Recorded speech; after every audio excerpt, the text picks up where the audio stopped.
noite. Boa noite. Sejam bem-vindos ao AB Tatuapé. Acho que todos nós já nos conhecemos, mas de qualquer forma é sempre uma honra recebê-los. Eu acho que para compor a mesa, então, eu vou pedir para que venham até a mesa. Então, primeiro convidar os colegas aqui da subseção, convidar o Dr. Renato Camacho, pedir uma salva de palmas para ele. O Dr. Renato, que ele é coordenador da nossa comissão de assistência judiciária. Convidar o Andrés, que também está aí, da Comissão de Amparo ao Advogado, uma salva de palmas.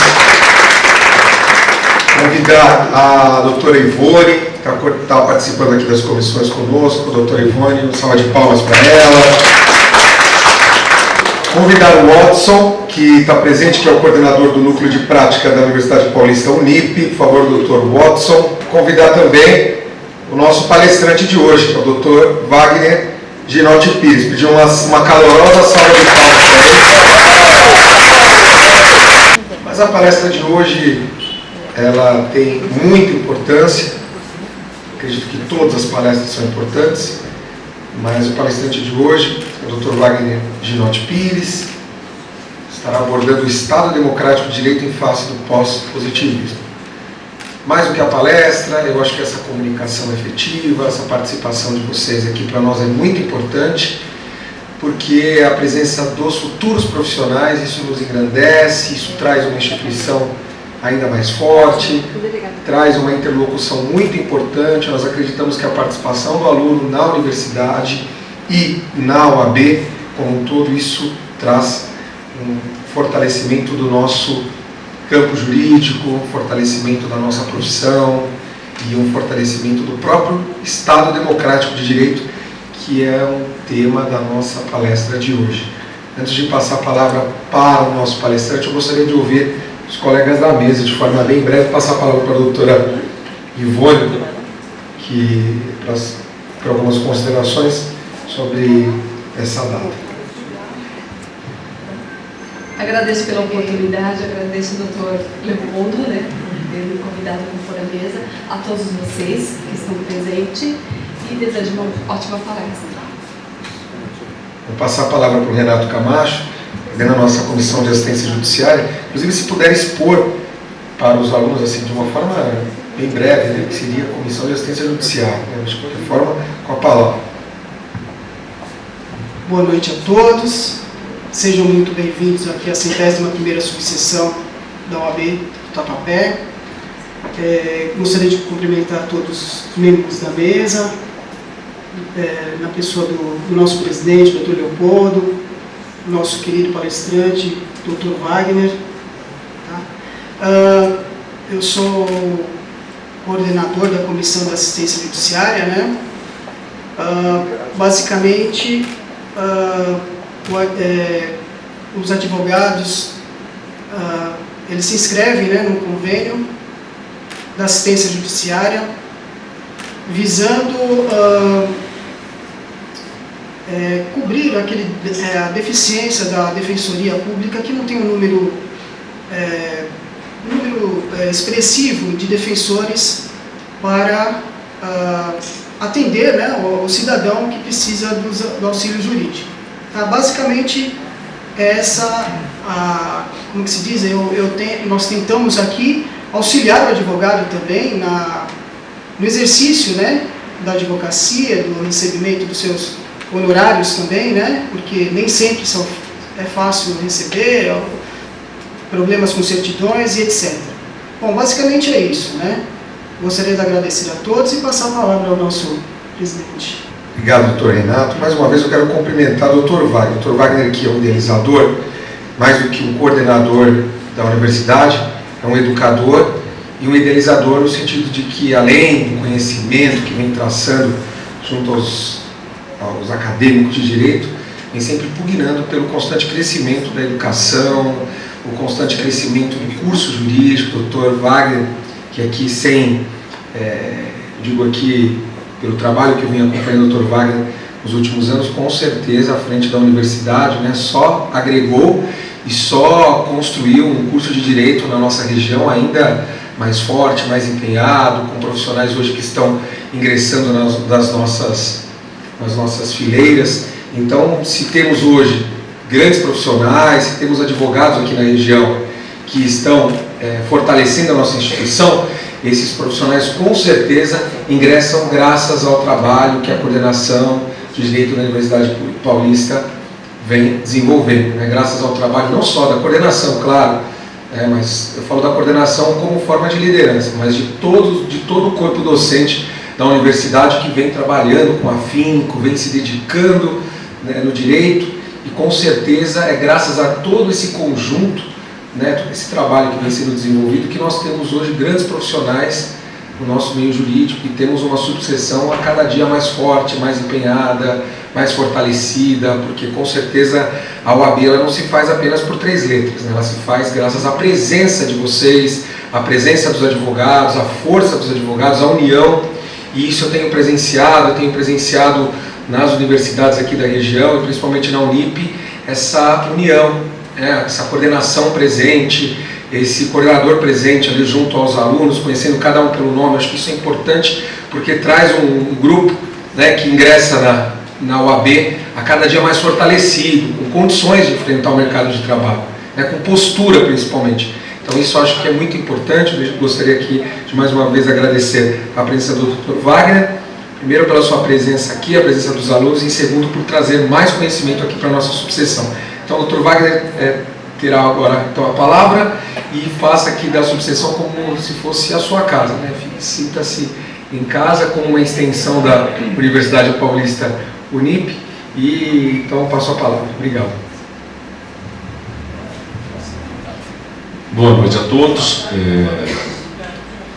De alguma forma eu déjà vu, porque eu convivo diretamente com esses meninos, essas meninas. Então é uma grande honra tê-los aqui e um inominável prazer.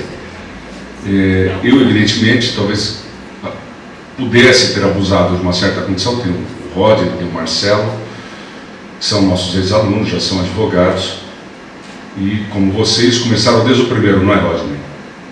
E também tivemos grandes momentos juntos. Isso foi, realmente, deve ser destacado. Poderia ter feito algum tipo de convocação, poderia ter pedido para os professores pensarem em turmas, poderia ter atribuído 50 mil horas, né, Gui, se fosse para encher a casa. Não, eu falei, deixa ad libitum, deixe à vontade. E vamos ver o que acontece. Em princípio, foi o que o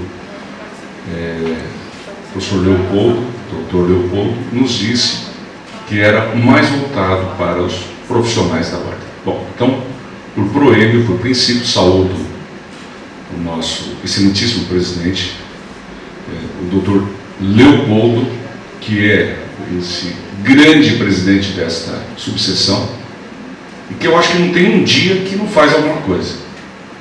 É algo, hoje mesmo foi entrega de agasalhos no hospital, foi isso, Léo. E eu raramente vi isso.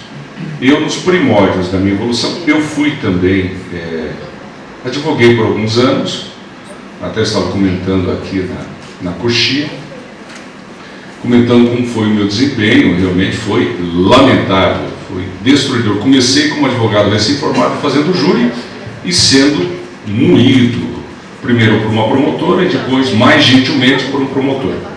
De qualquer forma, doeu no ego e eu parei de fazer júri. E aí fui militar na área civil, mas alguma coisa aconteceu. A partir disso, voltei para o meu foco inicial, que era a atividade pública, que eram concursos públicos, e realmente foi isso que eu persegui.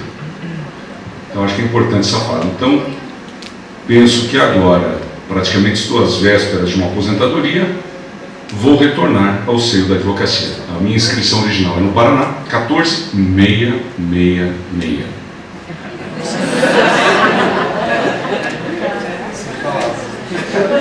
Em São Paulo eu peguei uma suplementar que era 109 mil e ainda vou ter que brigar para ver se eu consigo.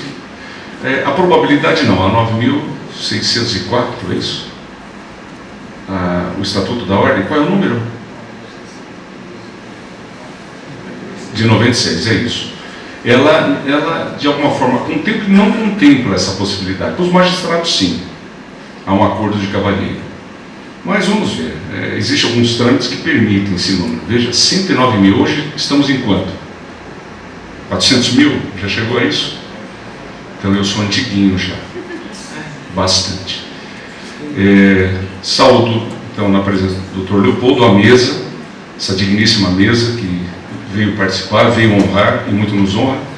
Não poderia deixar aqui o meu caríssimo Dr. Watson, que é advogado do nosso núcleo, e que está sempre de pé à ordem lá para as nossas atividades, a minha querida Dani, que não veio aqui me fazer uma graça, evidentemente poderia ter intimado você virar comigo, mulher, mas não fiz e não faria, antes de mais nada, além de uma deselegância, uma memorável falta de educação.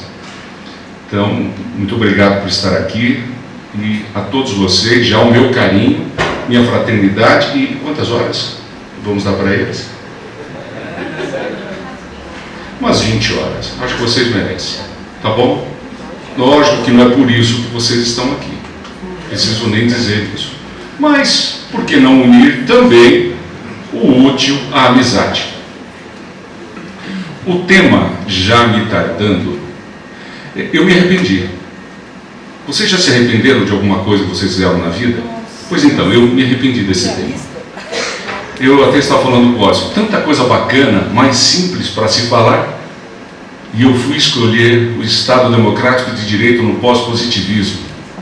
Por que eu fiz isso? Fiquei me flagelando. Perguntei, Tuxo, o que você acha do tema? Falou, nem entendi, mas deve ser muito legal. Eu falei, pois é. Falei, Tuxo, exatamente isso. Antes de mais nada, peguei um tema que não tem consenso. E na realidade, nós voltamos a uma pergunta. Você sabe quanto pesa esse microfone? Eu já estou com o braço cansado.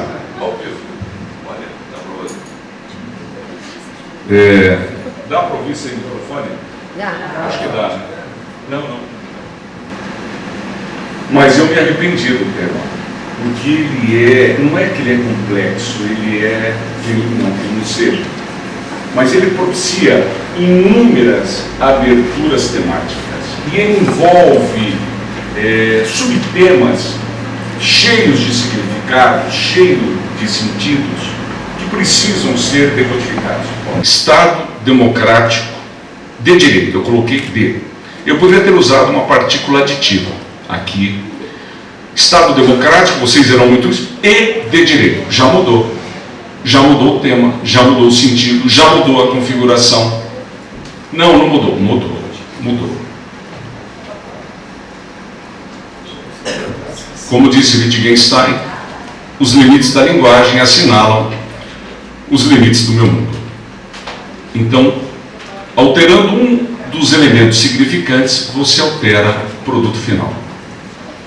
Quando eu falo e quando eu digo Estado Democrático de Direito, há uma série de construtos que nós temos que decodificar, sob pena de você ter um produto final viciado, comprometido em termos de inteligibilidade, em termos de entendimento. Então, eu vivo dizendo isso para os meus alunos, vivo explicando isso. Toda a construção do pensamento, ele se processa sobre regras rígidas, formais.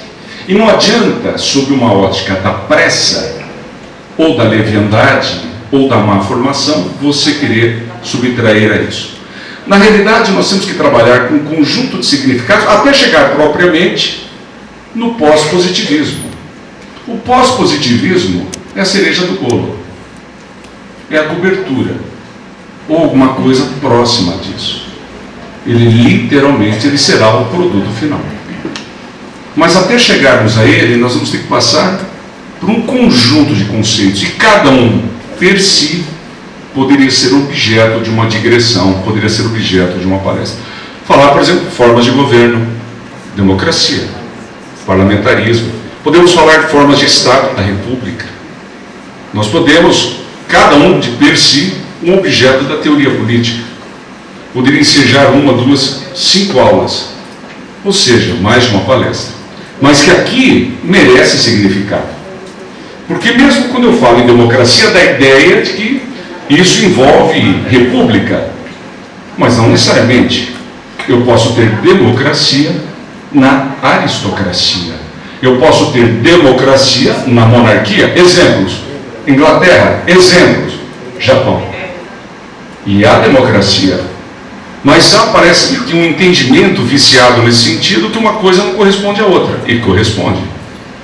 O Estado, por falarmos em Estado, nós falamos de uma organização complexa, que envolve um nível estrutural, naqueles elementos básicos: povo, território, governo, soberania, poder de coerção básico.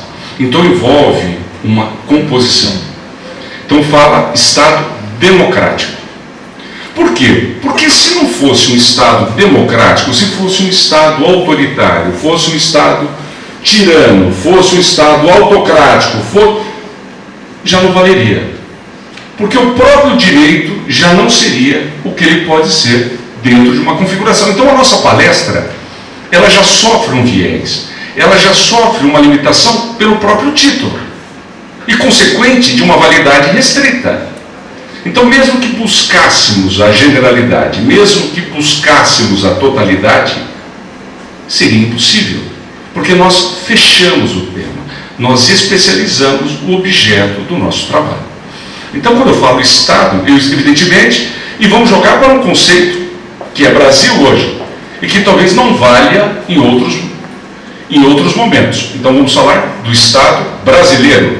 E evidentemente que isso só pode ser uma realidade a partir de 1988. Só que isso é uma equivocidade a toda prova, porque o conceito de pós-positivismo não nasce a partir da Constituição de 88, como muitos manuais colocam. Ele começa muito antes. E vai começar principalmente com uma figura chamada Gustav Radbruch. Radbruch, vendo os horrores da Grande Guerra, pressentindo que o direito deveria mudar, começa aquilo que já foi o direito no passado. Começa a observar, a partir dos horrores da Grande Guerra, da Segunda Guerra Mundial, que alguma coisa tem que mudar. Por quê? Bom, aqui eu vou fazer uma pausa para explicar esse contexto histórico que nem sempre os manuais explicitam, nem sempre eles explicam. Quando houve os tribunais de Nuremberg e de Tóquio, o que eles alegaram, principalmente os militares, principalmente os juristas que também foram levados para os tribunais, os promotores, os comerciantes, todos foram julgados. O que eles alegaram? Que antes de mais nada, eles cumpriram as leis do Estado. Eles cumpriram o que o direito tinha sido, aquilo que tinha sido elaborado em termos de nacional socialismo. Então, consequentemente, eles não haviam praticado crimes. Por exemplo, a questão da segregação racial, a proibição, a questão da eliminação de certos grupos étnicos. Por quê? Porque as leis que tinham sido promulgadas pelo Reichstag, pelo parlamento alemão, uma vez revogada a Constituição de Weimar, era de direito. E o Estado Nacional Socialista era de direito. Hitler foi legitimamente colocado no poder conforme o direito. Ele não se apossou do poder na Alemanha, como Mussolini também não se apossou. Tudo bem que nós temos aí o fascismo na Itália e o nacionalsocialismo, mas não temos algo menor no Brasil, não temos algo menor na Argentina, não temos na Espanha, depois um Salazar em Portugal, um Perón, não teremos. É mais ou menos um fenômeno comum da época, os governos totalitários. Mas é um Estado de direito, um Estado conforme a lei. Então a lei é o parâmetro desse Estado, e o direito que se produz, o positivismo que se produz é um direito, é uma legalidade estrita e conforme a Constituição. Então, aquela dicção, aquele argumento de que eles agiram em conformidade com a lei e, consequentemente, não havia um crime a ser apurado, está plenamente correto. E o pior, foram julgados por crimes que, em princípio, nunca foram tipificados, nunca foram previstos em lei. E foram condenados e foram executados. Pior ainda, por uma transposição de sistemas. A Alemanha praticando um sistema romano-germânico e os seus julgadores um direito anglo-saxônico. Então, até as famílias jurídicas que foram empregadas não estavam em conformidade, ou seja, foi um teatro, não passou de um teatro. Mas isso sob a perspectiva do positivismo, que aqui tem um sentido estrito que eu vou decodificar: legalidade. Então, o que eles entenderam? Então, eles entendiam que a lei era um sinônimo de direito. Falo em legalidade, falo de lei, falo de lex, falo em direito. E em nome disso, os horrores que nós conhecemos. Uma que vai se totalizar em termos finais em torno de 50 milhões de mortos. Só judeus, polacos, russos, ucranianos, bielorrussos, ciganos, doentes mentais, algo em torno de uns 20 milhões. Fora o aspecto bélico propriamente. Agora, se formos falar em crimes de guerra, em genocídio, ambos praticaram. Dresden, que será arrasada sem nenhum significado militar por ingleses e americanos, onde 120 mil pessoas serão incineradas sem nenhum sentido. Fora os bebezinhos japoneses perigosíssimos, as mulheres grávidas, os aleijados de toda sorte, que foram incinerados pelas armas nucleares americanas. Quer dizer, nesse ponto não há. Mas o que Radbruch e outros, Kelsen, qual é o horror? E aí eles chegam que a lei não é o direito.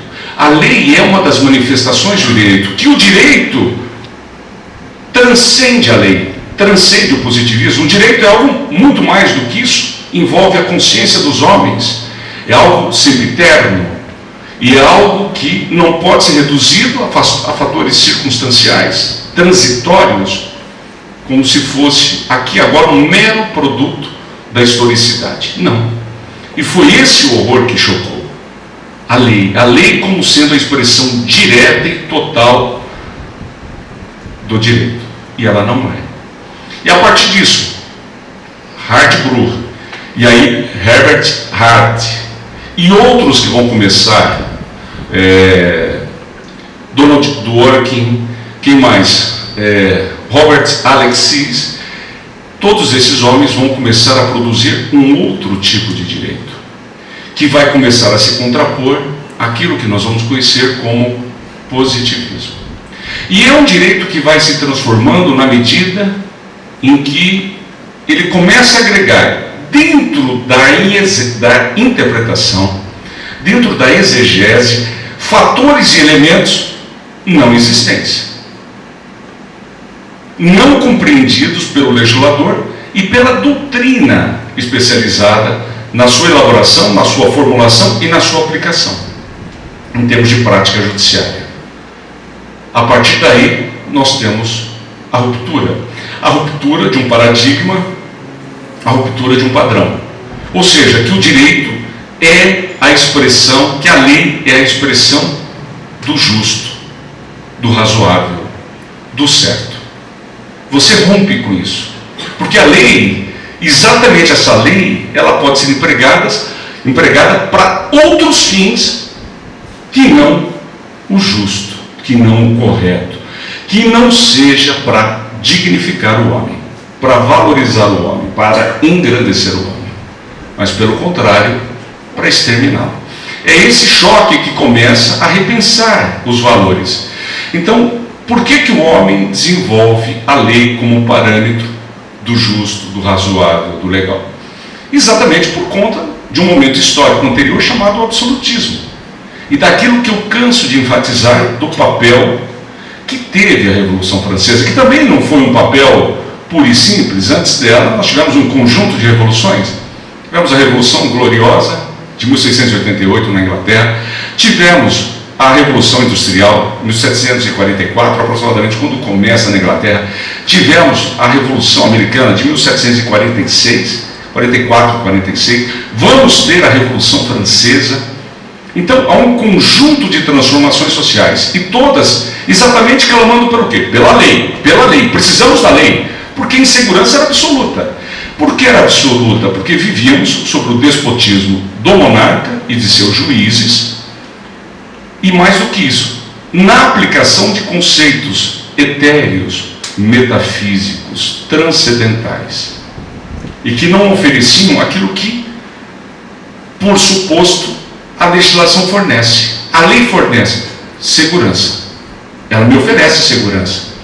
Com todos os seus defeitos, com todos os seus senões, a lei me oferece segurança. Ela me dá segurança. E essa humanidade desse período histórico e anterior, ela não tem exatamente isso. Fora as transformações sociais, econômicas, políticas, falta o aporte do direito. E aqui o direito, quando nasce o direito propriamente, como um instrumental do Estado moderno, para se fazer valer, para fazer valer os direitos individuais, para fazer valer o direito das maiorias, na Revolução Francesa. Eu diria que ali é a certidão de nascimento do direito, ou pelo menos do seu viés mais significativo, a lei. Ali nasce a lei. Na Declaração dos Direitos do Homem e do Cidadão, de 17 artigos, 15, todo mundo fala de égalité, de igualdade, fraternidade, liberdade.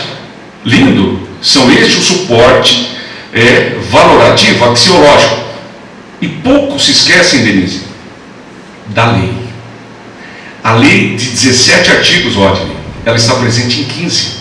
É a lei que nós queremos. Nós queremos segurança. Para quê? Porque por meio da segurança nós teremos estabilidade para encetarmos as relações jurídicas, para controlarmos as relações jurídicas, para sabermos quem tem e quem não tem direitos. Há uma transcendência, há uma superação.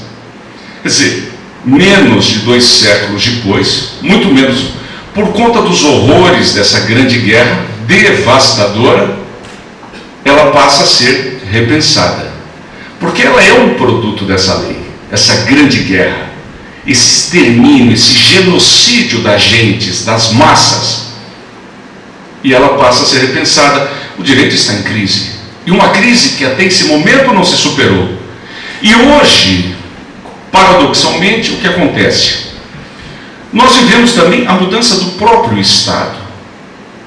Então, quando nós falamos em democracia, o que isso afeta o direito? Ora, a democracia é um produto, pelo menos essa representativa, direta, semidireta, representativa. O nosso modelo representativa. O que significa isso? Que nós elegemos os nossos representantes, que somos nós. Isso é uma ficção, somos nós. Então, quando o seu político faz uma tremenda bobagem, é você que está fazendo. Ele representa você, ele é você.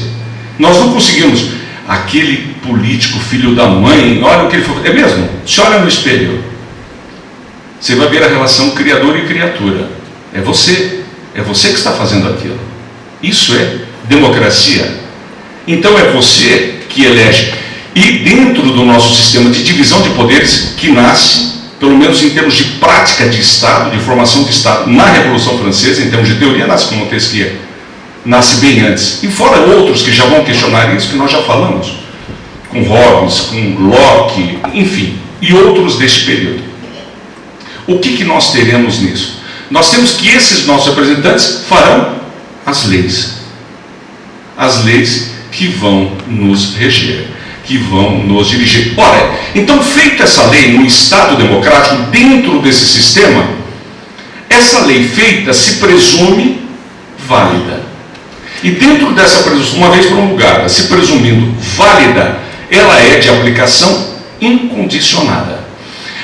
Esta lei, por sua vez, ela não está preocupada, por exemplo, dentro de um positivismo estrito, com conceitos como justo.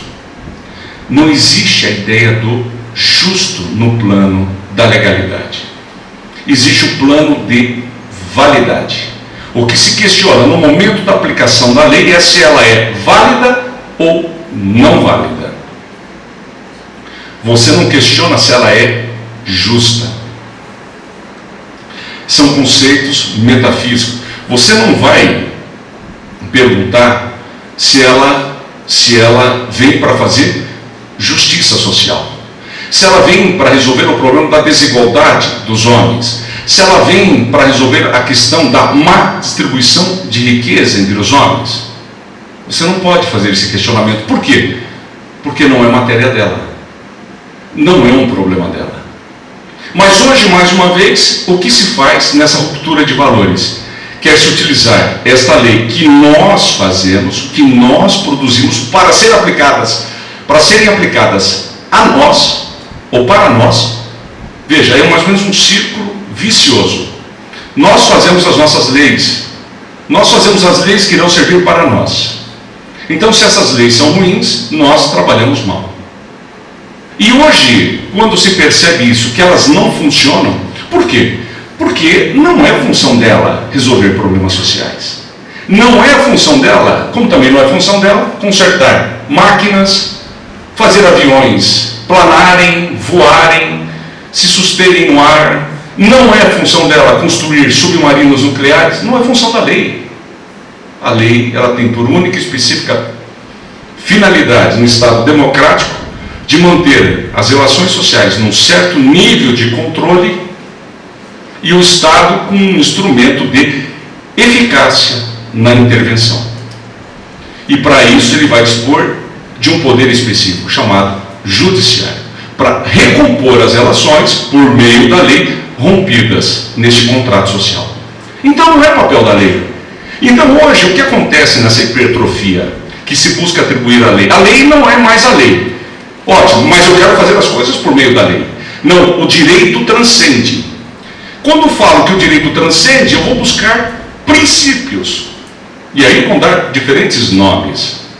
Neoconstitucionalismo, neopositivismo, pós-positivismo, olha o prefixo, pós-positivismo. Ou seja, vamos buscar um direito além da legalidade.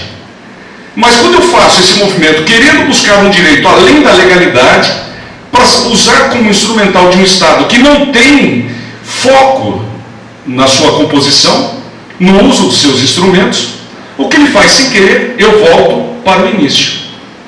Eu caio em conceitos já presentes no direito natural, e se não presentes no direito natural, naquela velha dicotomia do direito, jus-naturalismo, jus-positivismo, eu caio na moral. Eu volto para a moral. Quando eu discuto o justo, quando eu caio, por quê? Porque o pós-positivismo ele quer ser exatamente isso, um positivismo ético, um positivismo moral. E a partir disso, a plena vigência de princípios. Exemplo, dignidade da pessoa humana, da igualdade, da função social da propriedade. Ora, até brinco, só que você gera uma contradição em adjecto. Como fica essa função social da propriedade diante do direito de propriedade? E imagine você colocando isso como um instrumental nas mãos de juízes, cheio de ideais, mas com pouca aderência à realidade, com pouca experiência de vida, com pouca prática social. Você cai no subjetivismo, que foi exatamente essa conquista da humanidade. Quando a humanidade elege a lei como parâmetro de regulação de conflitos, Andrezinho, ela o faz por quê? Porque cansou do subjetivismo. Seja do direito natural, seja da moral, sejam de leis fundadas em religiões, em superstições, em crenças, em metafísicas, ou em filosofias. Ela cansou. Isso desestabiliza o sistema social. Então eu prefiro, dentro de uma questão de escolha, uma lei ruim do que um juiz que julgue conforme a ética ou a moral. Porque a primeira grande característica que nós temos aqui exatamente entre o positivo e a moral é isso. Um é exterior, é coercitivo, depende de aprovação, tem sanção, e o outro é subjetivo, é interior, depende da sua consciência, do que você acredita, dos seus valores. E eventual sanção, qual sanção? Uma crise de consciência? A vergonha? Vergonha, num país como o Brasil. Vocês acham que o brasileiro tem vergonha? Acha esse brasileiro, muitas vezes, que para sobreviver se transforma num macunaíma? Lembra a expressão do Mário de Andrade? Eu sempre cito isso. Sabe como ele define? E ele está falando do Brasil. Ele está falando do Brasil da década de 30. Sabe quem é esse macunaíma? Um herói sem caráter. Consegue imaginar isso? E aí é isso. Então vamos voltar a esse direito fundado em princípios morais, dentro daquela ideia de que algo que existiu sempre, o justnaturalismo, diferentemente de tendências e interesses do homem historicamente posicionado. Bom, o resultado disso é que esses homens, esse pós-positivismo, e na Constituição nós começamos a ter isso, nós temos, e também não sei se é isso, ou se é uma interpretação que se faz. Então, qual é o resultado disso na prática? Primeiro, que dizem que esses conceitos já estariam presentes na nossa Constituição. Artigo 5º, direitos e garantias individuais, que isso seria um produto desse pós-positivismo. O artigo 6º, os direitos sociais. Quando falam em questões como meio ambiente, enfim, nós teríamos vários momentos normativos em que a exegese judicial já buscaria efetivar esse rol de garantias e direitos de todo homem,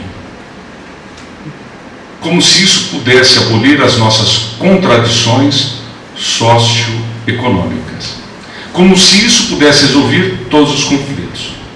E cada vez se pede mais isso dentro de uma discricionariedade judicial, aquilo que antes já foi considerado prudente arbítrio do julgador, para que ele, ao invés de escolher a interpretação seca da lei, a mais literal, certa e estrita possível, que ele o faça objetivando os fins da sua decisão e os efeitos sociais que causaria.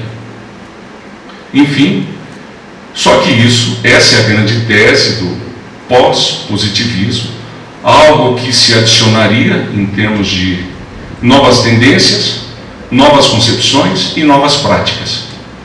Eu, particularmente, quem me conhece já sabe disso, continuo preferindo a velha escola da exegese, continuo preferindo a velha jurisprudência dos interesses. Toda norma alberga um interesse, e principalmente aquilo que vocês irão conhecer em algum momento, ou da graduação, ou da pós-graduação, ou de estudos, a questão da axiologia, que também é chamada de decisões valorativas ou jurisprudência dos valores. Tem distintos nomes. Seriam talvez as principais correntes que vão compor o positivismo. Então hoje nós teríamos, talvez, para encerrar já praticamente essa fala, e abrir, se for o caso, se houver interesse, um bate-papo. Um positivismo, ou seja, a lei. O direito se escuda na lei, se baseia na lei, se fundamenta na lei. Tudo bem, ela tem as suas imperfeições, ela é histórica, ela é circunstancial, ela é contingente, ela é falseável, mas ela é segura. Ela me dá segura. Ela me dá segurança. Ela me dá certeza sobre um determinado objeto jurídico. Eu sei como eu posso trabalhar e manipular esse objeto. Temos a moral, que é algo subjetivo, pessoal, íntimo, que depende da consciência do indivíduo, que depende da consciência dos povos, muitas vezes lastreada num justnaturalismo, que aí, para quem eu dei aula de direito romano aqui, cheguei a falar alguma coisa do direito romano? Chegamos a falar? Cheguei.